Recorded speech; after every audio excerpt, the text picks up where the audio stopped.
Enrique Hill, tinanggihan ang malalaking offer ng ABS-CBN. Usap-usapan sa social media ang isyu na di umano'y tinanggihan pala ni Enrique Hill ang mga alok ng ABS-CBN. Pagkatapos ay tinalikuran ng aktor ang Kapamilya Network at lumipat sa TV5. Ayon sa pahayag ng Showbiz Insider na si OG Diaz, totoo na tumanggi sina Enrique at Liza Soberano sa alok na gampanan ng Philippine adaptation ng hit Korean drama na It's Okay to Not Be Okay.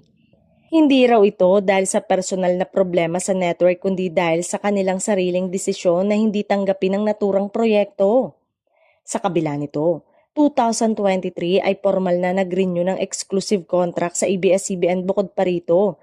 Inanunsyo na makikipag-co-produce siya ng mga bagong proyekto kasama ang Kapamilya Network para sa taong 2025 pero tumanggi pa din ang aktor kabilang sa serye na Incognito. Mas pinili niyang maging maingat sa pagpili ng mga proyekto. Bukod sa mga serye na nabanggit, may upcoming collaboration umano sana ito at co-production project ngayong taon ngunit tuluyan ng pumirma ng kontrata sa TV5.